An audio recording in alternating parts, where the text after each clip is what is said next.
All right, this one is called Pregnant with the Clash of Twins. And it is a look at the insistent life and mythic lure of Rebekah. In the book of Genesis, chapter 25, verse 22, it says this, "And the twins clashed together within her. And she said, 'If this is to be, then why am I here?' And she took her question straight to God." Today I want to tell you about Rebekah. And I want to show you two things that Rebekah shows us. One thing comes from a careful study of the character of Rebekah, a profile of one woman who finds her ways of being powerful in a culture designed to disempower women. Sound familiar? My hope in looking at Rebekah in this way is that the women who are reading this might find themselves in good company and see echoes of their own power in the story of Rebekah. The second thing that Rebekah shows us comes from a more universal, mythic look at who she is in the Genesis 25 reading that I just shared, where we learn that she becomes pregnant with the clash of twins. My hope here is that we can see in Rebekah what it is to be fully human, in pursuit of the divine, experiencing inner conflict even as we insist on being whole and complete. I'm eager to look at that mythic mirror for our inner lives and to consider what we can glean about being fully human regardless of our gender or positionality. And we will look at that in a little bit, I promise. But to do that, first we have to look closer at the woman, Rebekah, in her full subjectivity and personhood.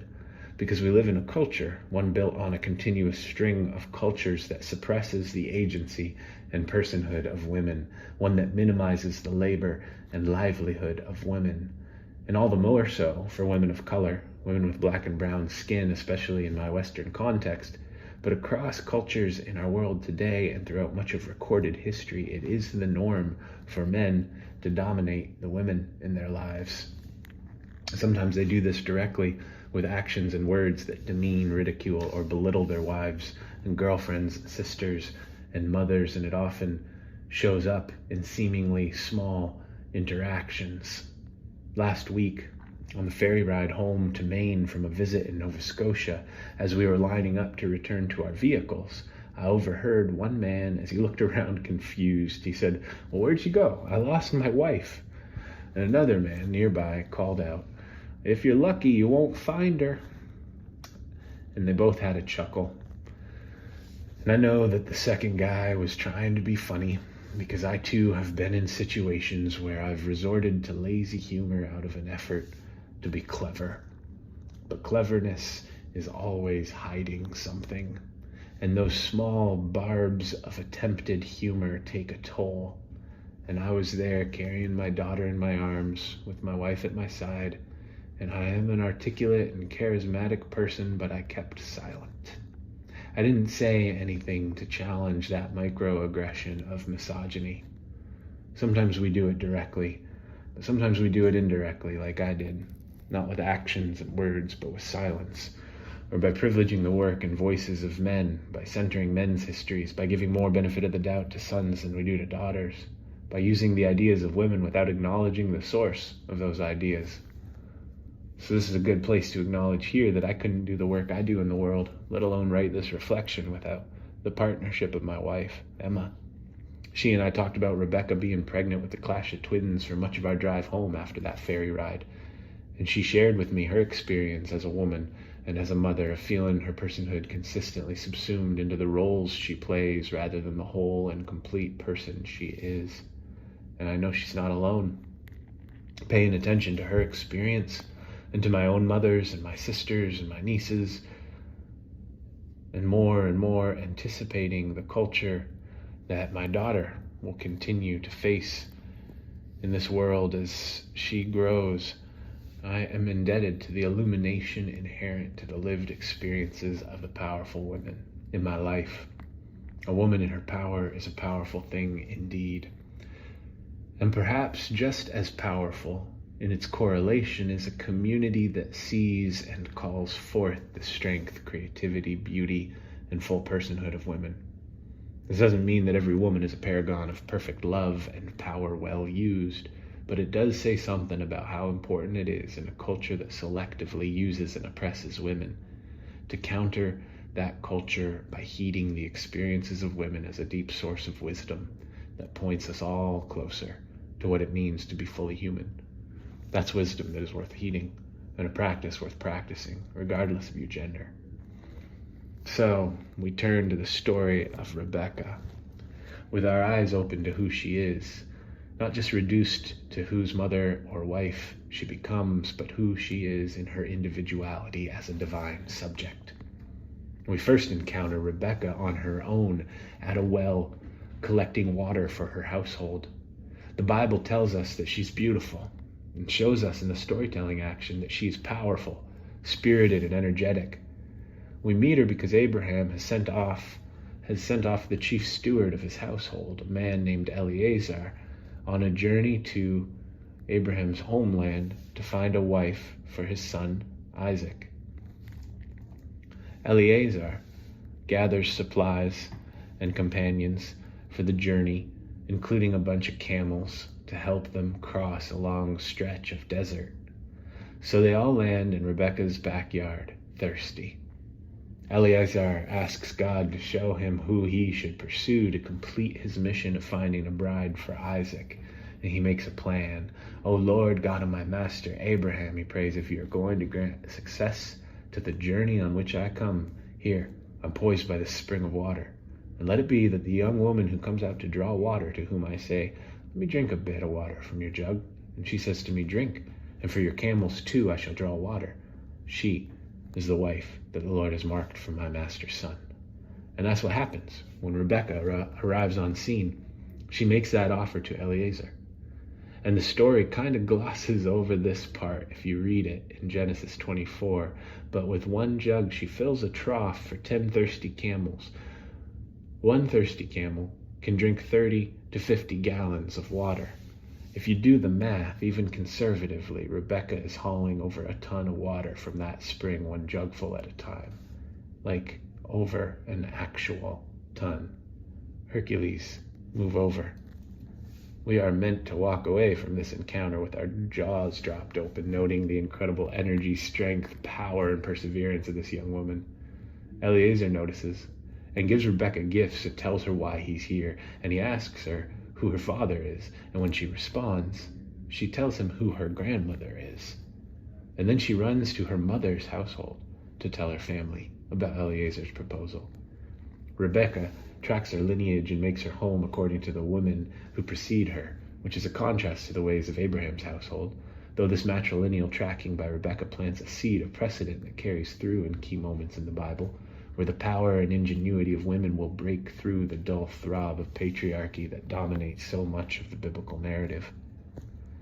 When they hear about Eliezer's proposal, Rebekah's brother and mother agree that it's a great match, but before sending her away to become a wife and a mother, they ask Rebekah if she wants to go, which is not insignificant.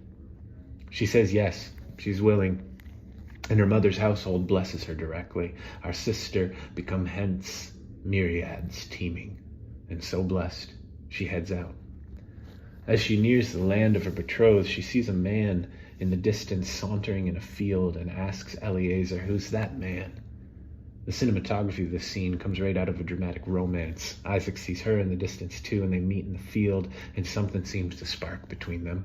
The Bible tells us that Isaac loved Rebekah, and the word used here for love, ahev, this is the first time that this word for love is used between a husband and his wife in the Bible. It's not a word for the duties of marriage, but a term of endearment and affection. Rebekah is beautiful, powerful, willful, and beloved. She's also wily. Later in the story, after the birth of her twins, driven by what exactly we do not know, fear or bitterness, her own or the storyteller's prejudice, she ostracizes one of her sons and privileges another, training him to employ his heel-grabbing cleverness for personal gain. At the end of all the tellings, and there are plenty more, Rebekah is one of the most active women in the Bible. a woman who, even in the predominantly patriarchal context of the Bible, consistently uses her voice and her will to claim her own agency and vision. She's not alone in the Bible. She's among women who break through against the odds to show themselves not as objects to be used, but as whole and complete subjects who curate the divine within, choosing to then offer what is within them as a gift to the world. She is not alone. Rebekah brings to mind another woman who's often seen as a mere vessel for God, but whose agency was a vital part of her power as the mother of the Christian Messiah. Mary, mother of Jesus, is traditionally called Theotokos, or God-bearer. Before Jesus was born, Mary said yes to growing God in her own being. Jesus' subjectivity was ultimately dependent on Mary's. She was a woman like Rebekah who contained God in herself. The way I see it, we are all called to be God-bearers, to bring forth the divine in our labors of love. But before doing that, we have to learn what it is to grow God in ourselves. Which brings us to the mythic question. The twins clashed together within her, and she said, if this is to be, then why am I here? And she took her question straight to God. Here we step away from the particularities of the legend of Rebekah the matriarch, and we cross into the realm of myth.